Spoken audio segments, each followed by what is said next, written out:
This week's stock market performance was a mixed bag.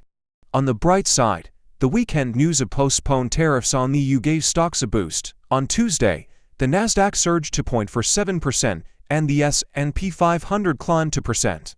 Then came NVIDIA's earnings after Wednesday's close, which exceeded expectations and looked set to fuel further gains. Unfortunately, that momentum fizzled. Indices struggled on Thursday and Friday. The most important technical signal? The major indexes failed to break above last week's high from May 19th. Nasdaq performed the best. It briefly broke above its previous high of 19,227 during Thursday's session, but couldn't hold the gains by close. The S&P 500 couldn't even reach its May 19th high of 5,968, and the candle pattern showed a bearish gap up then sell-off shape. Looking at the bigger picture, on weekly charts, both Nasdaq and S&P 500 still look bullish. No trend break yet. On daily charts, since the May 12th breakout, indexes have been in a box-shaped consolidation pattern. One notable event was after NVIDIA's earnings on Wednesday. Thursday's opening was the week's high, but markets declined in waves from there. It wasn't until Friday afternoon, especially after 3:30 p.m., that buying picked up. Trading volume surged. The S&P 500 saw a 70% increase, mostly from that late-session volume spike.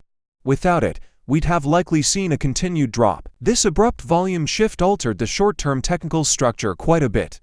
Next week will be key. Will we continue consolidating or see a breakout?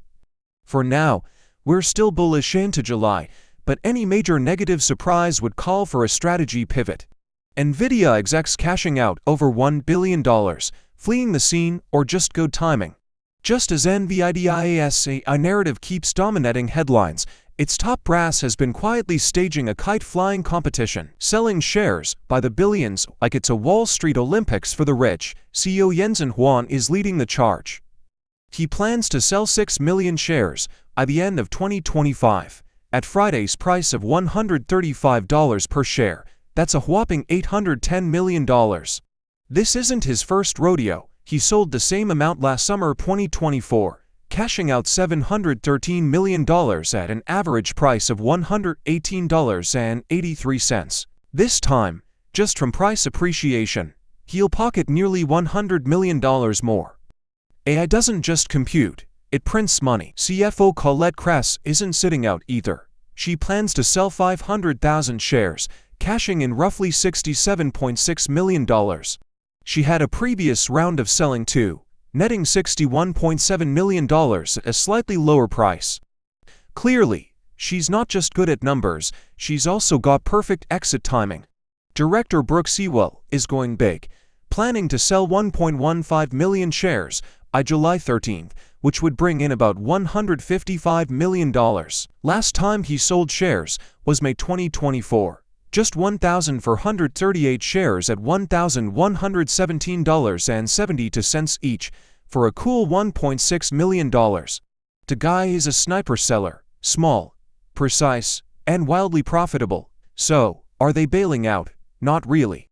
These sales were pre-planned via 10b5-1 trading plans, automated, rule-based schedules designed to avoid insider trading suspicions. It's more of a wealth management strategy and a secret getaway. NVIDIA has confirmed, relax, these sales were scheduled long ago. The price, timing, and amount are all locked in. Even we can't change them. Translation: we've planned this for ages. You go ahead and keep buying AI. Don't worry about us.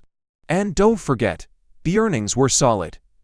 Despite the insider selling, NVIDIA posted impressive Q1 numbers.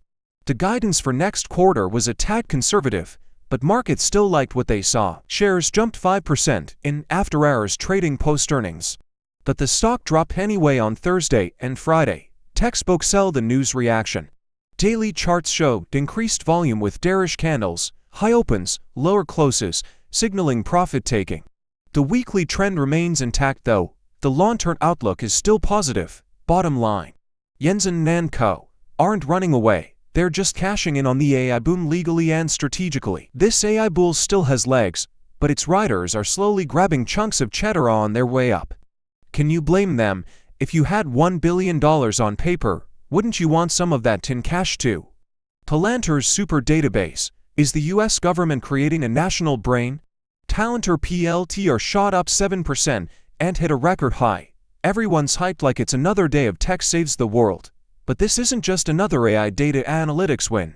Reality is more bizarre than fiction. According to 6 government officials and Palantir insiders, the company is deep in talks with major US government agencies. Social Security Administration retirement benefits, IRS taxes, DHS borders, HHS Medicare and Medicaid.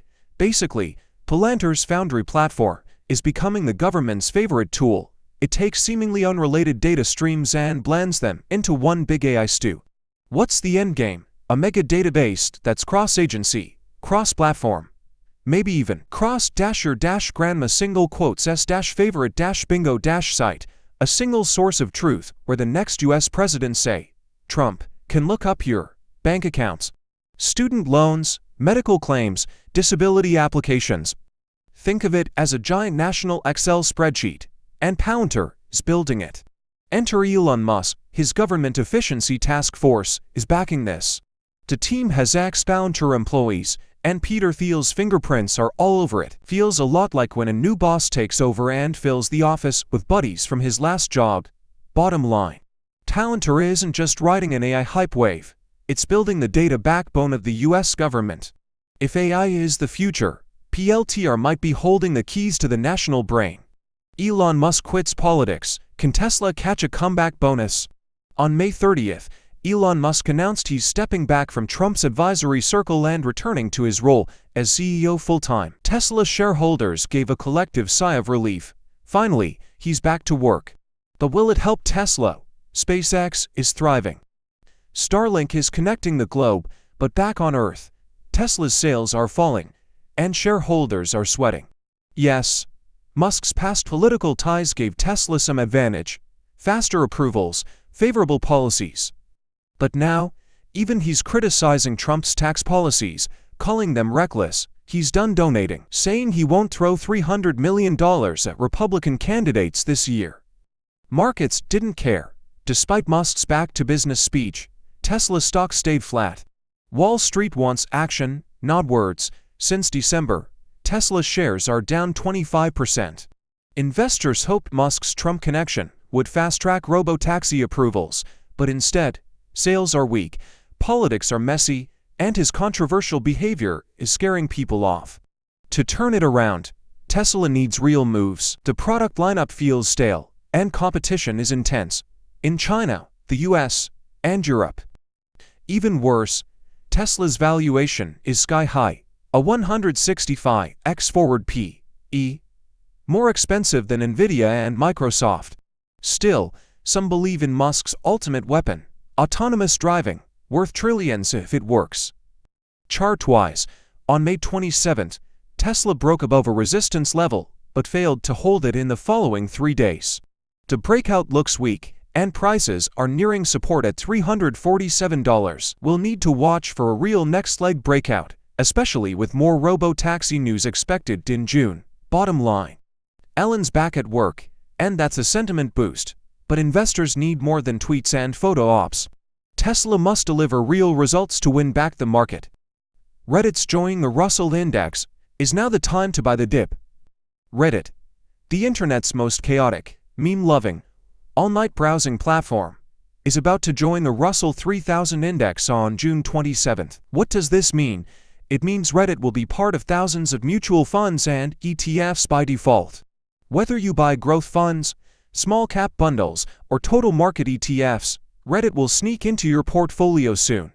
Launched in March 2024, Reddit isn't just another social site, it's a top-visited global platform with 100,000 communities, ranging from AI investing to cat memes to dating horror stories. Why do investors like Reddit? Revenue growth, 38% CAGR over the past 3 years. More to come. Forecasted 35% growth next year. Gross margin, a staggering 89.5%. Strong moat, unique community culture and user loyalty. Reddit makes money from targeted ads and subscriptions, including perks like ad-free browsing and coin rewards to tip creators. Is now a good time to buy? While earnings matter, the long-term story is compelling. Here's what to watch. Strong revenue growth. Profit margins are healthy, cash flow increasing. They're investing in AI and expansion. Its P/E is 49x, not cheap, but not unreasonable in today's market. Analysts expect 34% upside in the next year, with a target price of $150, current price $112. Technically, Reddit has failed to recent breakout attempts May 1st and May 14th, and moving averages are tangled and trending downward. What to watch next? Will short-term MAs start aligning bullishly? Can the next breakout actually hold? For now, Reddit is a watchlist stock. Bottom line, Reddit is going mainstream, and institutional money will follow. Might be time to consider a position before it's too late. Lastly, ALAB, the mini NVIDIA high-volume drop raises caution flags. ALAB insiders have also been selling big, just like NVIDIA. But on Friday, the stock chart looked ugly. Gap down with massive volume. Nearly 3x normal, that's a red flag. Looking back, this kind of volume spike during a downtrend often signals a longer consolidation phase. Ideally, we want a slow pullback to the 10-day MA, but Friday's drop was too sharp, damaging the week's bullish structure. Monday's action is key. Will we see a rebound, or more downside? ALAB's near-term indicators need repair. If you enjoyed this video, don't forget to subscribe, like, and hit the bell so you won't miss any hot updates.